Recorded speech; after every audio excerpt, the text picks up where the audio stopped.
Basics of computers, functions of OS. As you know, operating system is responsible for functioning of the computer system. To do that, it carries out these three broad categories of activities. Essential functions ensures optimum and effective utilization of resources, monitoring functions, monitors, and collects information related to system performance. Service functions provides services to users. Let us look at some of the most important functions associated with these activities. Processor management. Managing a computer's CPU to ensure its optimum utilization is called processor management. Managing processor basically optims allocating processor time to the tasks that need to be completed. This is called job scheduling. Jobs must be scheduled in such a way that there is maximum utilization of CPU, turnaround time, i.e. time required to complete each job, is minimum, waiting time is minimum, each job gets the fastest possible response time, maximum throughput is achieved, where throughput is the average time taken to complete each task. There are two methods of job scheduling done by operating systems: preemptive scheduling, non-preemptive scheduling. Preemptive scheduling. In this type of scheduling, next job to be done by the processor can be scheduled before the current job completes.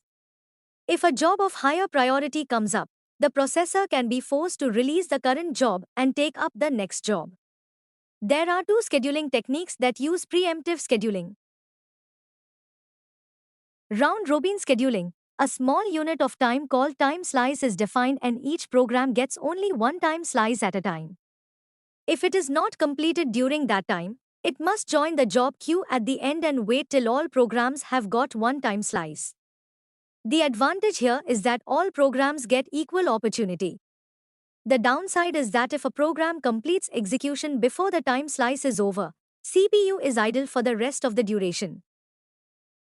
Response ratio scheduling. Response ratio is defined as a job with shorter response time gets higher priority. So a larger program may have to wait even if it was requested earlier than the shorter program. This improves throughout of the CPU.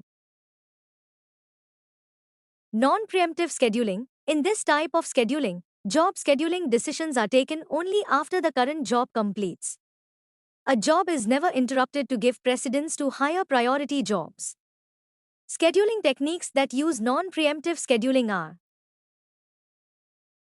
first come first serve scheduling. This is the simplest technique where the first program to throw up a request is completed first. Shortest job next scheduling. Here the job that needs least amount of time for execution is scheduled next. Deadline scheduling. The job with the earliest deadline is scheduled for execution next. Memory management. Process of regulating computer memory and using optimization techniques to enhance overall system performance is called memory management. Memory space is very important in modern computing environment, so memory management is an important role of operating systems. As you know, computers have two types of memory: primary and secondary. Primary memory is fast but expensive and secondary memory is cheap but slower. OS has to strike a balance between the two to ensure that system performance is not hurt due to very less primary memory or system costs do not shoot up due to too much primary memory. Input and output data, user instructions and data interim to program execution need to be stored, accessed and retrieved efficiently for high system performance. Once a program request is accepted, OS allocates it primary and secondary storage areas as per requirement. Once execution is completed, the memory space allocated to it is freed. OS uses many storage management techniques to keep a track of all storage spaces that are allocated or free. Contiguous storage allocation. This is the simplest storage space allocation technique where contiguous memory locations are assigned to each program. OS has to estimate the amount of required for the complete process before allocation. Non-contiguous storage allocation. As the name suggests, program and associated data need not be stored in contiguous locations.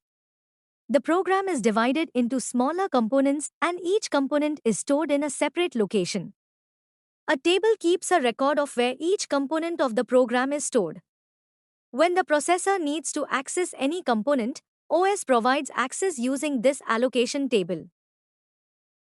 In a real-life scenario, primary memory space might not be sufficient to store the whole program. In that case, OS takes the help of virtual storage technique, where program is physically stored in secondary memory but appears to be stored in primary memory. This introduces a minuscule time lag in accessing the program components. There are two approaches to virtual storages.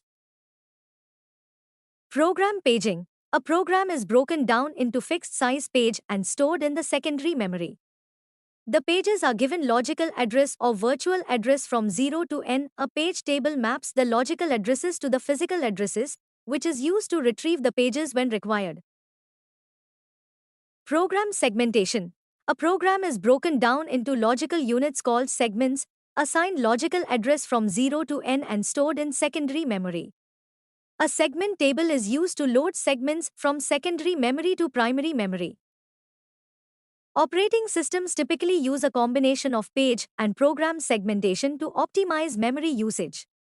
A large program segment may be broken into pages, or more than one small segments may be stored as a single page. File management. Data and information is stored on computers in form of files. Managing file system to enable users to keep their data safely and correctly is an important function of operating systems. Managing file systems by OS is called file management. File management is required to provide tools for these file-related activities, creating new files for storing data, updating, sharing, securing data through passwords and encryption, recovery in case of system failure. Device management. The process of implementation, operation and maintenance of a device by operating system is called device management. Operating system uses a utility software called device driver as interface to the device. When many processes access the devices or request access to the devices, the OS manages the devices in a way that efficiently shares the devices among all processes. Processes access devices through system call interface, a programming interface provided by the OS. Subscribe for more videos.